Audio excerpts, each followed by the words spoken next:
Kasan, the jeweler, dove slinger. Why is it that there's a gun shop on almost every corner in this community? Why? Tell you why. For the same reason that there's a liquor store on almost every corner in the black community. Why? They want us to kill ourselves. You go out to Beverly Hills, you don't see that shit. Who is it that's dying out here on these streets every night? Y'all. You have to think, young brother, about your future. Huh? Think, young brother. Think, young brother. You know, but some sooner, some later in life, and some never evolve into it because of, you know, mental sickness and the distractions, the illusions of this life. And some people just become so deluded by their desires and the things that they feel like they need. You know, their attachments, of course, as well. Right. And they get sick. They get stuck in a trap. You know, in their own. They create their own hell, pretty much. So that's a fact. That's funny because when you were first talking about that, I was going to interject and say that would depend on if they aligned to it or not, and if they tapped into themselves. But as I was listening further, it had me in mind of the analogy of the cocoon and the butterfly. So it's natural for a butterfly to turn into a cocoon. I mean, to a butterfly. Exactly. You know what I'm saying? So whether they in tune or not, that's the natural process of their natural evolution. So that's deep. The tree of life. Yeah, that's, you know, the what we call it, the Kabbalah. They got the Kabbalah tree. But in Kemetic, it's still the tree of life. Right, as well. tree of life, You got the tree of life. But so it's stages of human development when it comes to spirituality and energetically as well. That's deep. So naturally we're low vibrational at first, and the lower self is in control of the mental state. But we're supposed to evolve to the higher states of being, where the higher self is in control of the choices that we make. But some people don't reach that because so many distractions, so many blockages, so many unhealed, you know what I'm saying, unresolved trauma. So it gets you stuck, so you don't really reach the top of the tree of supreme divinity. So you got to get recycled back into this mud till you get it. Right. And other things play a part, like what you mentioned earlier, like toxic food plays a part, exactly. toxic music plays a part, and which keeps you stuck. Everything that you consume through the gateways, you know, through your eyes, through your ears, through your mouth, you know, even your environment, the epigenetics, it just influenced everything about you, your evolution. Bring that back. Rewind, pull up. I never heard that term before. Say that again. Epigenetics. Oh, please, explain what that means. Epigenetics is when your environment influence how you evolve and how you are, you know? And you know, you ever heard this saying you can't rise above your environment. Right. You know, you are what your environment is. You are what you think. You are what you know what I'm saying, you eat. All that's part of your environment. Like if your environment is sick, you ain't gonna rise too far than that. You know what I'm saying? You gonna be sick. So eventually you got to put yourself in a place where you can really evolve and be of good health, you know, to cultivate peace, a peace of mind. Because even like, you know, in the city, eventually I want to migrate somewhere where I can cultivate the land and you know, be in my peace, my environment that I create, so I can fully evolve to the next level as, you know, I transition. So all this evolving, you still feel like there's more evolving to do for you? You're gonna always evolve till you Indeed. till you complete the cycle for this lifetime. Nice. Then, you know, I can't say that I'm gonna, you know, reach the level that I want to, but I'm gonna try my best. I'm gonna cultivate and do my best while I'm here, you know. Indeed. And we'll see. Right. And that's all we can ask for, you know what I mean? Because I'm not perfect. I don't like preach that I am, you know. So, but while I'm here, I'm gonna make sure I make the best choices for me. Yeah, because ain't none of us perfect. Nobody's gonna be perfect, but it's about striving for perfection. Exactly, You know what I'm saying? Doing the best we can do. As far as your martial arts is concerned, you know what I'm saying? How did you get started in your martial arts, and what is, if any, is the name of your martial art? You know, because I personally have martial arts experience. I know that there's a screamer in Kali when it comes to Filipino martial arts. It's called Kali with the stick. Is that the same that you? Well, how I came about with the form of martial arts, like I said, I started Qigong. That's martial arts as well.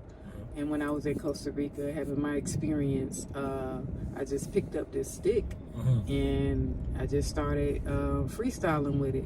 Naturally, I had a liking to it, like it was familiar to me. And I just been practicing on my own. I never really been guided by a teacher or a shifu when it comes to like the bow staff, weaponry, but I plan to in the future. So that's what's up. So it's just been natural. Yeah, just natural. I see you flow with it naturally. Because even when I was a young girl, I used to have a baton. Okay. You know how when the majorettes they have batons. I used to love batons, so that's why the bow staff was like it just seemed so familiar. It seemed like it was made for me. And I always felt like I was a warrior in a past life or something. You know, to just have that warrior spirit. Right. I feel that. that. And as we stated, like I was talking earlier, and I was saying that I read a long time ago that the Egyptians used to intentionally pick left-handers for the warriors. Wow. You know what I mean? You told me you left-handed. Yeah, my dad is left-handed too. You know what I mean? Oh, wow, that's interesting. I did not know. Yeah, that's deep. One thing about it, people don't know I'm very shy, and then I be in my head a lot, and I be overthinking, and you know what I'm saying, be planning it out like I don't know if I'm, you know what I'm saying, gonna be comfortable to really share. But I feel comfortable sharing, like, and expressing with you. Give thanks. I'm honored. Thank you very much. I wanted you to touch upon, because you had a very strong presence on social media at one time, and you had mentioned that they shadow banned you. First, are you currently on there? Where could others seek you out? I'm still on social media. You can find me on Instagram, Nekwajet on Instagram, Nekwajet on TikTok as well. You can find me on YouTube as Primordial Essence. So yeah, I'm in those places. I'm not on Facebook. Okay. And yeah, that's where I'm at. YouTube, Primordial Essence, Nekwajet on Instagram and TikTok.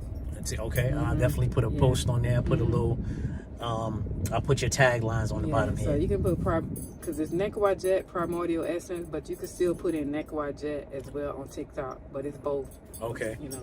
Yeah, did you want to share a little bit? Because like I said, I saw you on there when your evolution was starting to take place, and I saw your numbers climbing, and I was like, yo, she going viral, yo. I was like, yo, I was very proud of you.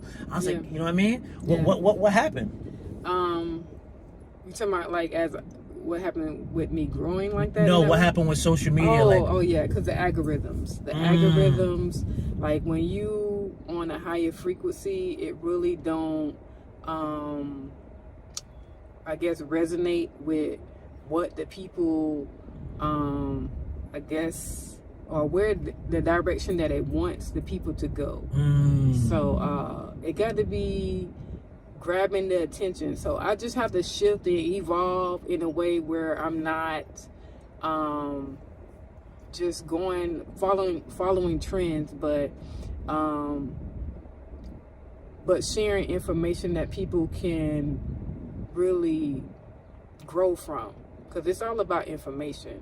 And if you're sharing something that can help someone, it's not, because see, in the beginning I was just using my energy, not really saying much, but now the algorithm is showing me and teaching me that I have to evolve now in a way where I can really give people something of substance when it comes down with my energy, and not just bring in my looks or whatever like that. So I just have to do better. Because with that power becomes responsibility. Yeah, responsibility. Right. So, and I just been shifting and preparing myself for that transition to bring more, you know, without doing too much, but, you know, keeping it authentic and natural, and not just creating content, wasting time, just keeping it simple, being authentic, because people just want to connect, and they want what's real. They don't want you to be, you know, selling them things, or, you know, just seem like you an attention, you know, person, you know, you know, just want attention. So what it is, clout chaser. Cloud chasing. Right. That's what they calling it. Yeah. So yeah, just transitioning, shifting the energy, so, you know, so it can be resonating on a higher frequency for people. So that's what it is. I don't feel like the algorithm is against me, but sometimes it seems like that, because they do shadow ban, but it's all about shifting the energy where people can connect to it. Because I seen that I was growing more when I didn't use sounds on my videos, and when I was just talking about health and fasting. So I seen that those videos was reaching more. So I feel like I got to do more of that. Okay. And just talk about different things.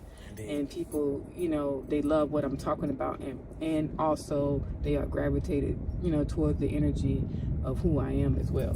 So, yeah. Yes, a kid, and we want to keep seeing more of that. I'm here for it. I know they all here for it. Yeah. But Nekwa Jet, thank you very much for taking the time out to build with us, and hopefully we'll do this again, a part 2 in better weather. Okay. And looking forward to it. Yes, absolutely. Any closing words you want to say to the masses? Words of wisdom, any important words? Well, I just speak balance. I speak sacred order. You know, I speak discipline, and hold fast. You know, if you want to reach those higher states and receive those messages that are designed for you, you got to clear and cleanse the foundation, because you are the temple. If you want to possess that divinity, the light can only exist within purity. So you got to hold fast. You got to cleanse. You hear me? Often on this journey, because we're so bombarded with so much is coming at us. But to stay anchored and grounded within our energy, we got to hold fast and cleanse, you know, and just give our digestive system a break, and so we can like shift this energy and release those things that, you know, that's within us that needs to be released. So yeah. Facts. Thank you very much. Traveling Harmony. Yes. Peace to you. Yes. Thank you, young brother.